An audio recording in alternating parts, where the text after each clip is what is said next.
Ok, il y a une erreur, c'est le Gimel Kaf Aleph. Besséder. Shalom à toutes et à tous. On est très content de se retrouver avec le Rav Yehuda Ben Ishai, comme chaque semaine pour la paracha. Paracha Tetzavé. On va parler des vêtements, une histoire de vêtements.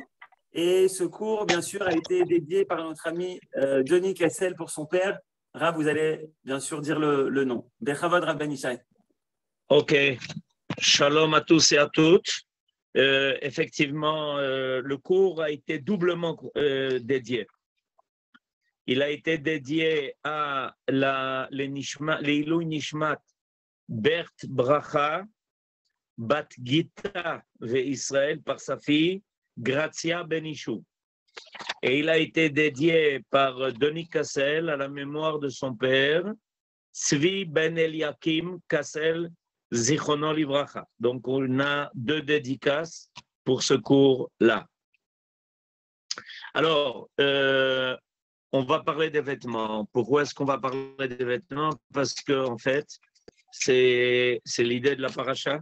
L'idée de la paracha est que on va voir l'ordre donné à Moshe Rabbeinu de préparer des vêtements pour les Kohanim. Des vêtements pour les Kohanim chaque jour et des vêtements pour le Kohen Gadol chaque jour. Et il y a aussi les vêtements du Kohen Gadol précisément le jour de Yom Kippour. Et on voit que la Torah, pour la Torah, tous ces détails-là ont une importance énorme. Quels vêtements, à quel moment, et le détail de la fabrication des vêtements, il y a des ordres très très précis qui sont donnés à propos de ces vêtements-là. Et il faut qu'on essaye de comprendre ensemble pourquoi la Torah insiste tellement sur les détails de ces vêtements. Alors pour ça, il faut remonter très loin. On va essayer de le faire ensemble aujourd'hui en vue de Shabbat Tetzavé.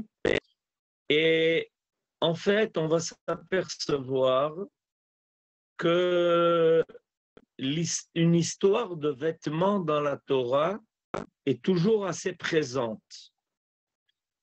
On aurait pu penser qu'il ne s'agissait que quelque chose d'utilitaire. En général, c'est comme ça que on considère les vêtements, comme un besoin utilitaire pour que l'homme ait de quoi se couvrir. Et l'homme ait peut-être aussi besoin de représenter quelque chose. On connaît ça au niveau de l'uniforme, de beaucoup de professions. Et en fait, la Torah va nous habituer à considérer les vêtements sur quelque chose de plus. Il y a une valeur qui doit apparaître à travers l'idée des vêtements. Alors, on va commencer par le premier homme et sa femme. Vous vous rappelez qu'après leur faute, Adam Arishon et Chava ont eu honte. C'est un texte qui est connu dans la Torah. La honte de se retrouver à découvert. Et le verset nous dit Vatipakachna aine shenehem vayedu ki arumimem. Leurs yeux se sont dessillés et ils ont compris, ils ont réalisé qu'ils étaient à nu. Vayitperu ale te'ena vayasu lahem chagorot. Alors pour se couvrir, Adam Arishon et sa femme ont pris des feuilles de figuier, ce sont des feuilles qui sont larges, très larges. Ils les ont cousues ensemble et ils se sont fait des ceintures. Donc il y a déjà une première démarche. La démarche de Adam Arishon et de sa femme, de couvrir leur nudité par les moyens du bord, c'est-à-dire ce qu'ils ont trouvé à leur disposition à ce moment-là. Et qu'est-ce qu'ils ont trouvé? Ils ont trouvé dans la nature de quoi se couvrir. Mais l'histoire de vêtir Adam Arishon et sa femme après leur faute ne s'arrête pas là. En effet, Dieu aussi intervient. A priori, l'essentiel a déjà été fait par Adam Arishon et sa femme, puisqu'ils ont couvert par eux-mêmes leur propre nudité, avec ce sentiment de honte. La faute a entraîné un sentiment que quelque chose a été trahi, que la nature n'est pas restée dans sa totale innocence, et qu'il fallait donc une pudeur qui vienne couvrir les moyens que Dieu avait mis à notre disposition et qui ont peut-être été mis à profit pour des buts qui n'étaient pas louables. Mais Akadosh Baruch Hu aussi va intervenir.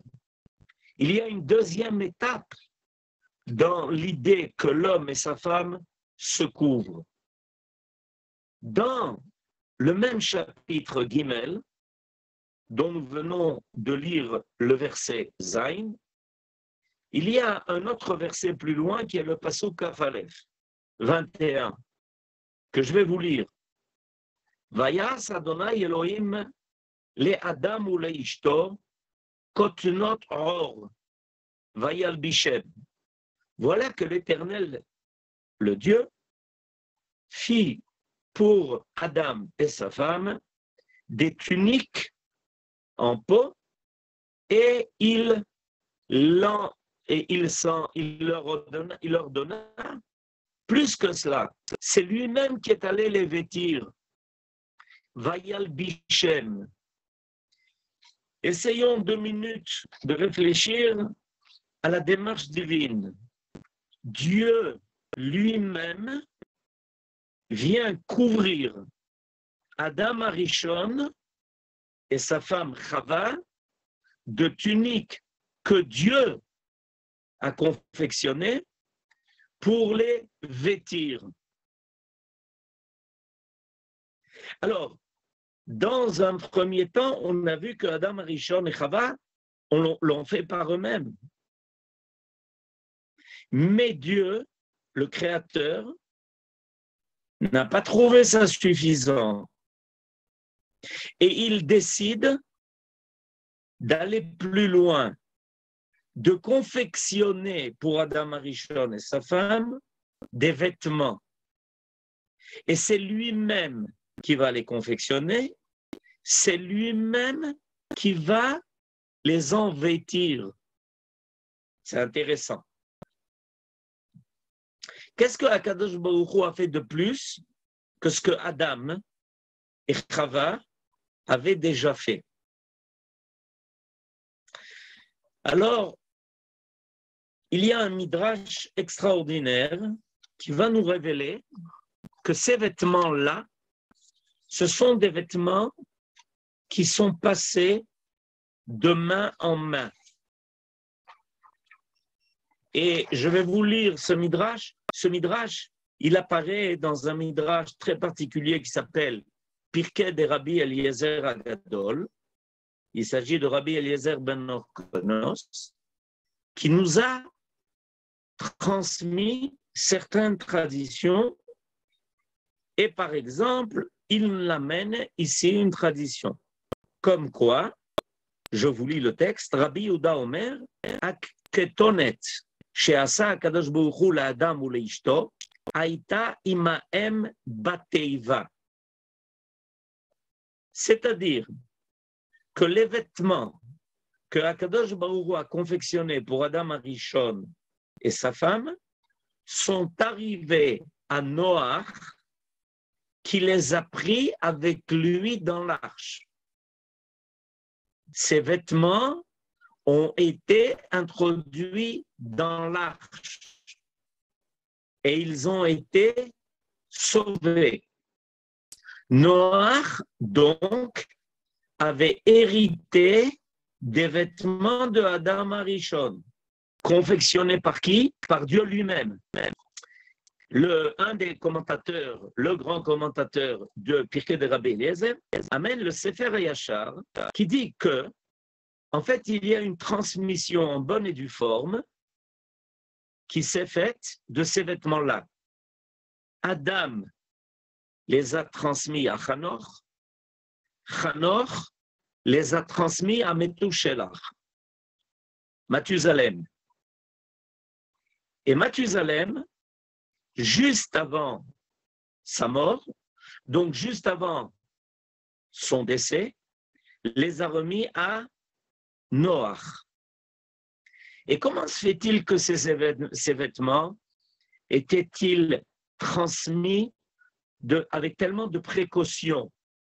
La réponse est que, nous dit ce commentateur du Midrash, ces vêtements étaient très importants à leurs yeux, parce que ces vêtements-là étaient considérés comme des événements d'une valeur particulière, ayant été confectionnés de la main même du Créateur. Et qu'est-ce qui s'est passé ensuite? Donc, on a entendu que Noach a pris ses vêtements avec lui dans l'arche et les a sauvés du déluge. Et qu'est-ce qui est arrivé de ces événements par la suite? Ce qui est arrivé par la suite, c'est que Ham, donc un des 3 fils de Noach, il les a volés, il les a pris avec lui, et Ham avait ses vêtements en sa possession. Voilà ce que dit le Midrash. Uksheyatsu min hateva, lakha otam Ham ben Noach, ve'otzi otam imo. Et à qui les a-t-il transmis? À Nimrod. Nimrod, on se rappelle de lui, le maître de la Babylonie. Celui qui a fait jeter Abraham dans la fournaise ardente. Nimrod s'est vêtu de ses vêtements. Il a donc reçu, malhonnêtement, puisqu'ils ont été volés par Ham, les vêtements qui avaient été portés par Adam Arishon. Et qu'est-ce qui s'est passé? Ce qui s'est passé, c'est quelque chose de très particulier. Besha'a shaya lovesh otam, Besha'a shaya lovesh otam, quand Nimrod mettait ses vêtements, Ayu kol behema chaya va'of ba'im venoflim lefanav. Toutes les créatures du monde se soumettaient à lui. Kesvurim sheu mikor gvurato. Et tout celui qui voyait ce phénomène était persuadé que Nimrod avait une force particulière, qu'il était capable de dominer le monde par quelque chose qui émanait de lui. Et tout le monde s'est soumis à lui. Le monde entier s'est rassemblé autour de lui. Et c'est ce qui lui a permis de construire la tour de Babel. Et de faire que tout le monde répondait à sa véritable secret. Le véritable secret qui fait que Nimrod a été nommé le roi du monde, c'était l'événement qu'il portait.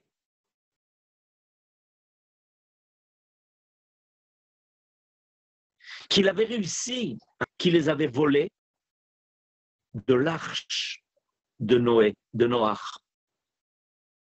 Ces vêtements-là, ils avaient une force particulière parce que, évidemment, ils portaient en eux quelque chose de divin. Et on va retrouver plus tard une histoire de vêtements aussi que vous connaissez tellement bien. Les vêtements que dont Rivka va vêtir son fils Yaakov, pour que Yaakov se présente devant Yitzhak et qu'il reçoive la bracha, la bénédiction, à la place de Esav. Et il est dit dans le texte à propos de ces vêtements, Vatikach Rivka et bigde Esav bena agadol ahamudot. Ahamudot, qu'est-ce que veut dire le mot hamudot? Bigde Esav bena agadol ahamudot. Pourquoi dire des vêtements de Esav? Hachamoudot. L'achmod veut dire convoiter. Lo tachmod. Tu n'envieras pas, tu ne convoiteras point les biens de ton prochain. Ce sont des vêtements qui étaient convoités.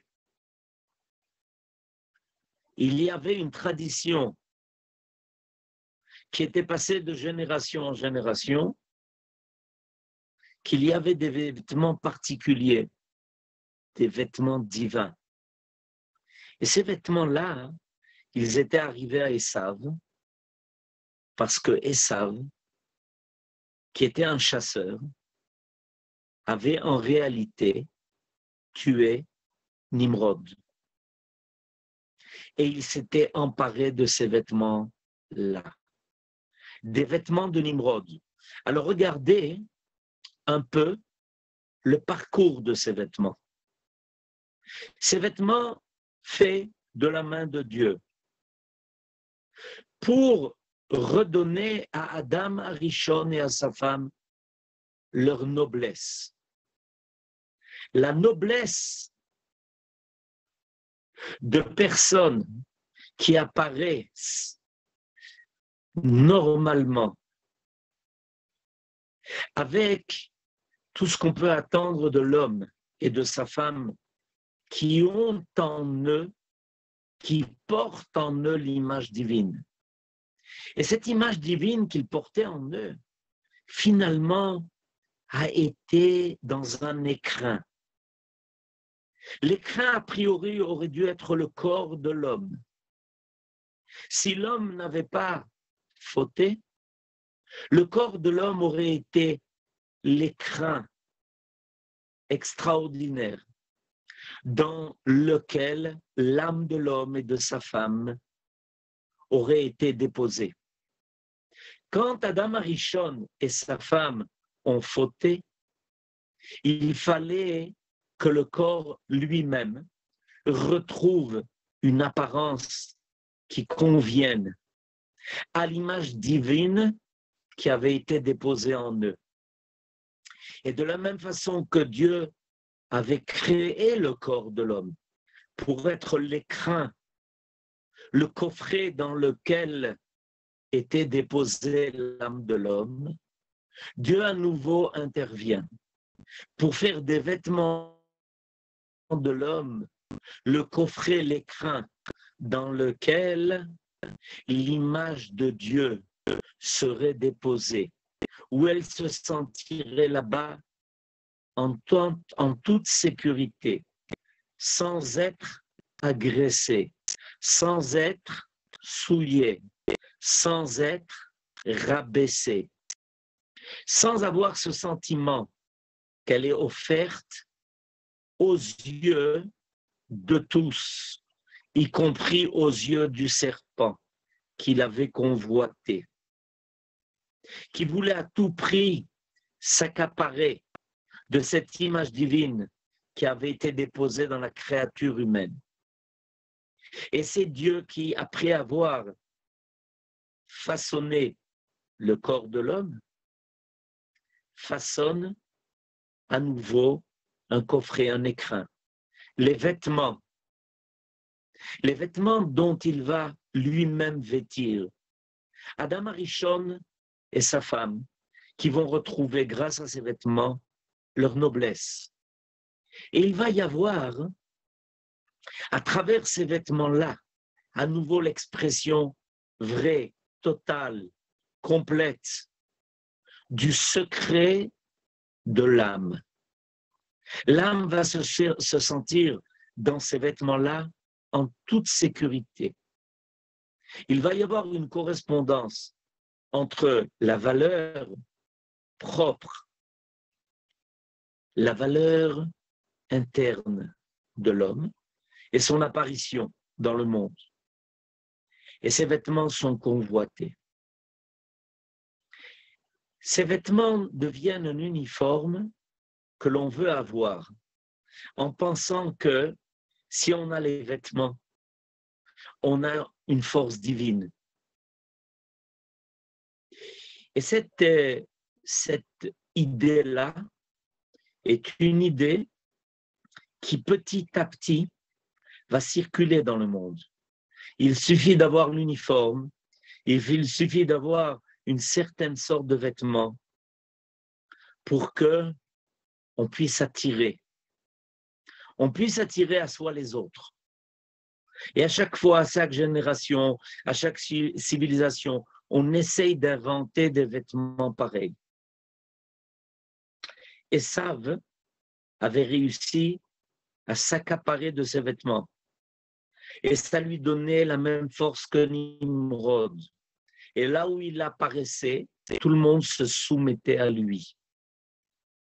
Et voilà que Rivka récupère maintenant les vêtements que Esav avait et va les transmettre à Yaakov. Et il y a quelque chose d'extraordinaire qui se passe. Quand Yaakov va rentrer chez Yitzhak pour recevoir la bracha, Yitzhak est surpris et il dit « Qui est là? Qui est rentré ?» Et nos sages font remarquer la raison de la surprise de Yitzhak. Quand Esav portait ces vêtements-là, ces vêtements dégageaient une odeur. Ils dégageaient une odeur de chasseur. Une odeur qui n'était pas du tout agréable. Parce que entre Esav et ses vêtements, il y avait une dissonance. Mais quand Yaakov les a à nouveau portés, Yitzhak a dit, « Mais qui est là? Je sens l'odeur du Gan Eden. » Nachon. Il a à nouveau senti les vêtements que Adam Arishon et sa femme portaient. Les vêtements dont ils avaient été vêtus par le Créateur lui-même dans le Gan Eden. Ces vêtements, en réalité, étaient capables de dégager une odeur de Gan Eden. Parce que c'est de là qu'ils venaient originellement.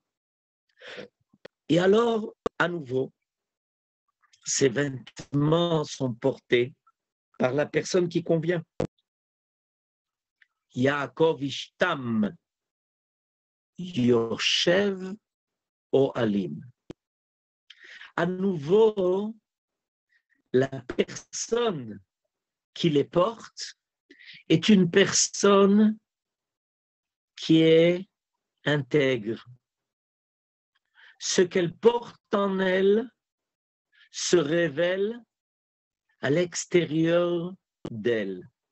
Et les vêtements que cette personne porte sont les révélateurs de l'image divine que la personne porte en elle. On a cet enseignement extraordinaire de nos sages qui nous disent que la figure de Yaakov est gravée sur le trône divin. En d'autres termes, Yaakov correspond tout à fait à l'image de l'homme que Dieu a voulu créer. Selem Elokim Sheba Adam. Et Yitzhak comprend tout de suite qu'il y a ici quelqu'un de particulier devant lui. Celui qui a ramené l'image de l'homme créé initialement. Selem Elokim Sheba Adam. Et que les vêtements qu'il porte correspondent tout à fait à ce qu'il est. Toho Kebaro. Et il sent, avec ces vêtements-là, non plus, malheureusement, les odeurs terribles, difficiles de ce chasseur d'hommes qu'était Esav, qui se servait des moyens que Dieu avait donnés à l'homme pour arriver à ses fins, qui malheureusement étaient peu recommandables. À nouveau, ces vêtements étaient portés par l'homme qu'il fallait. Et voilà que Yaakov porte à nouveau les vêtements de Adam Arishon, les vêtements faits de la main de Dieu lui-même. Alors, où sont-ils? Qu'en est-il de ces vêtements? Où est-ce qu'on peut retrouver cette correspondance entre ce que l'homme est et les vêtements qu'il porte? Voilà le secret qui est révélé à Akadosh Baruch Hu par Akadosh Baruch Hu à Moshe. Il veut aider Moshe Rabbeinu à faire apparaître des hommes qui auraient cette qualité, qui seraient vêtus de vêtements qui soient capables de révéler l'intériorité de l'homme, la lumière de leur âme. Alors, ça se fait de façon progressive. Il y a les Kohanim, à qui on indique exactement les vêtements qu'ils doivent porter. Il y a le Kohen Gadol, qui déjà va porter des vêtements qui, grâce à eux, permettent de correspondre avec Dieu. Urim vetumim. Quand le Kohen Gadol porte ces vêtements-là, il y a un contact qui se fait entre l'homme et Dieu. On peut venir consulter le Kohen Gadol et recevoir de lui directement des réponses dont il va être inspiré pour guider l'homme. Le contact est à nouveau présent entre le divin et l'être créé. Grâce à ces 8 vêtements que le Kohen Gadol portait, et en particulier au Choshen Mishpat, et en particulier grâce au Urim Vetumim, voilà que le Kohen Gadol sent en lui le message divin. Il entend ce que Dieu a à dire à l'homme. Le dialogue entre Dieu et l'homme redevient naturel. Et le Kohen Gadol peut répondre aux questions qui lui sont posées, d'une réponse qui n'est pas humaine, mais d'une réponse qui est d'ordre divin. Parce que les vêtements correspondent maintenant dans leurs détails à ce qu'est la figure spirituelle de l'homme, la figure de son âme. L'âme de l'homme a une figure qui est évidemment abstraite, une figure de lumière, mais qui est présente en lui. Les Mekoubalim ont divines qui apparaissent dans le dessin de l'âme de l'homme. Heureux celui qui arrive à les faire apparaître, ces lettres-là. Et ces lettres-là, elles apparaissaient sur le pectoral du Kohen Gadol. Le Kohen Gadol devait être quelqu'un d'un niveau tel que seulement s'il était inspiré par sa propre âme, les lumières des Urim et Tumim apparaissaient à travers les lettres dessinées sur son pectoral. Alors on comprend maintenant pourquoi tous les détails de ces vêtements du Kohen et du Kohen Gadol. Et le jour de Yom Kippour, le Kohen Gadol passait de ces vêtements-là à des vêtements qui étaient de lumière, tout blanc. C'était les vêtements avec lesquels il pénétrait dans le Kodesh HaKodashim, dans le Saint des Saints. Il devait y avoir une correspondance totale entre la lumière qui était dans l'âme, la lumière qui était d'ordre divin, dans la propre âme du Kohen Gadol, et la lumière de ses vêtements, qui étaient toutes blanches. Nachon, vous avez raison. Et il y avait donc une lumière en lui et une lumière sur ses vêtements. Ces vêtements qu'il ne pouvait porter que quand il était dans le Kodesh HaKodashim, le lieu de l'apparition de la lumière divine. Et là-bas, le Kohen Gadol était en dialogue avec le Créateur. Le Créateur lui révélait quelle allait être la suite de l'année. Comment Dieu allait révéler son histoire parmi les hommes. Quelles sont les choses qui devaient être faites, les erreurs qui devaient être rattrapées, récupérées. Le Kohen Gadol sortait de là-bas avec un message. Imaginez-vous ces vêtements tout blancs, imprégnés de la lumière, de la révélation divine du Kodesh HaKodashim, que le Kohen Gadol portait. Et il apparaissait ensuite. Et on comprend maintenant ce que nos sages nous disent. Qui peut ressembler? Ma Nora, Maré Kohen Gadol.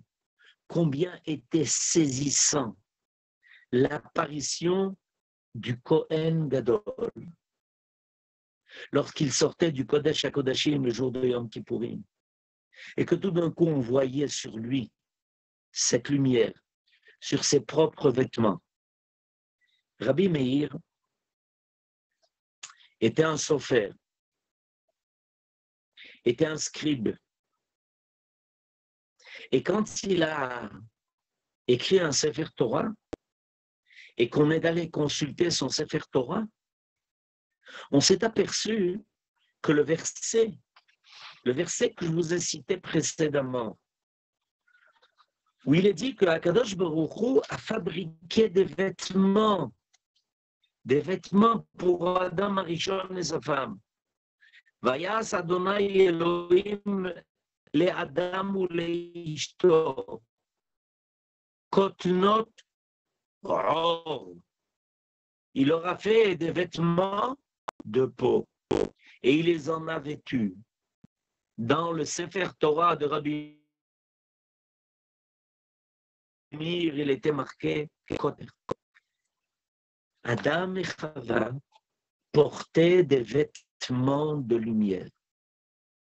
Le Kohen Gadol qui sortait le jour de Yom Kippourim du Kodesh HaKodashim avec ses vêtements blancs étaient des vêtements de lumière, d'une lumière toute blanche, éblouissante. Et ces vêtements-là, on ne pouvait plus s'en servir. Il fallait les mettre à la Gnisa. C'était des vêtements qui avaient reçu un caractère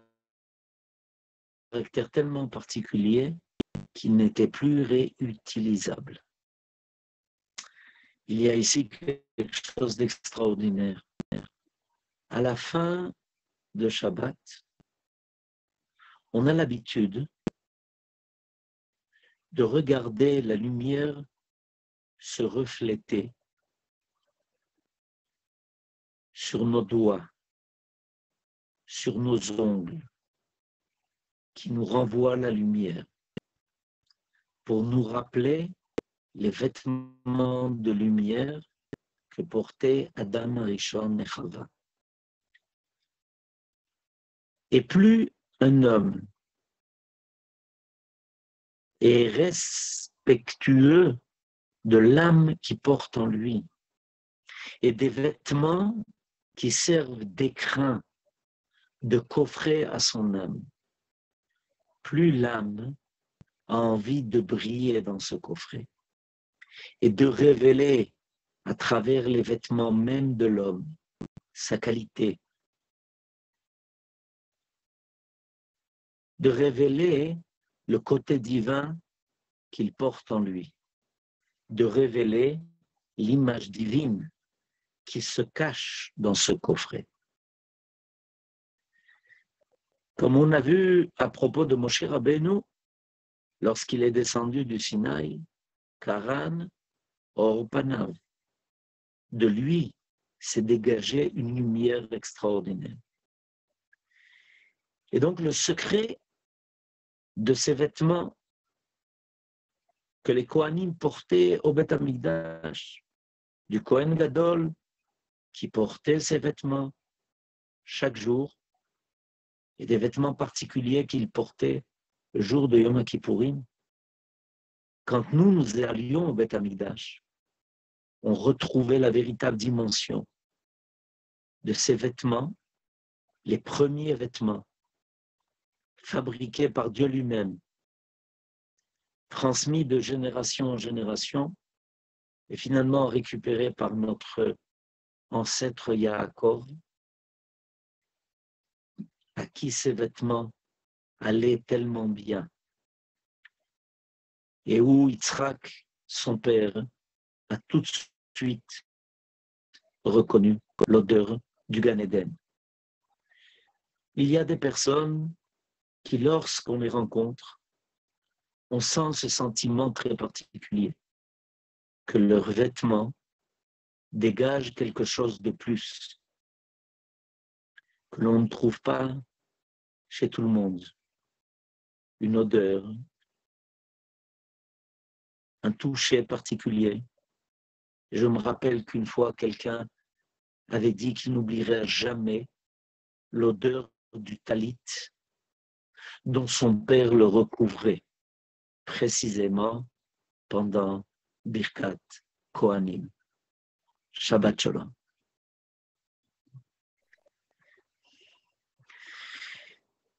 Alvaï, que l'on sache où ces vêtements se trouvent.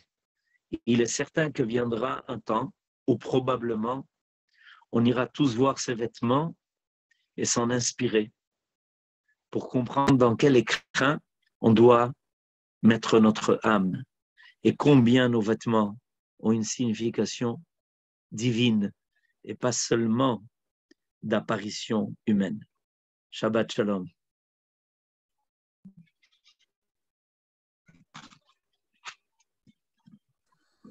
Shabbat shalom à tous.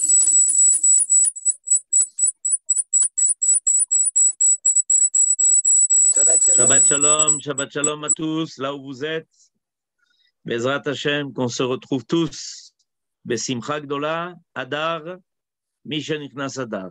À bientôt. Toda Rabba, merci beaucoup Rabbi Yishai. On finit en musique avec justement les habits du Kohen Gadol. Emetma Nehedar Aya Kohen Gadol. Bechavod. Shabbat shalom à tous, vous pouvez ouvrir le micro.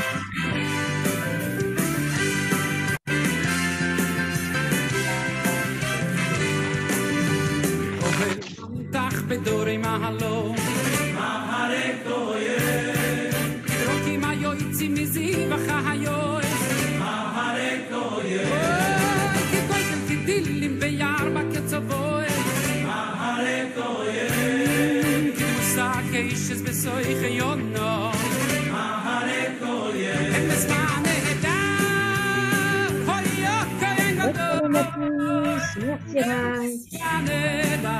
Hoyo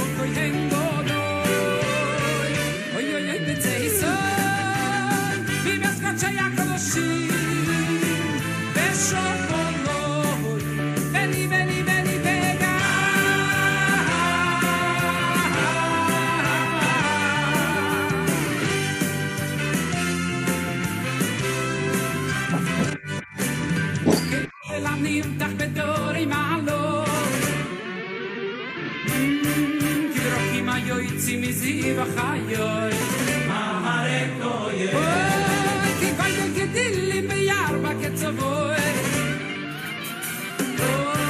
Ki Musakesh Besoy Chayono, Maharek Doye, Emes Manehda, Hoyo Kohen Gadol, Emes Manehda, Hoyo Kohen Gadol.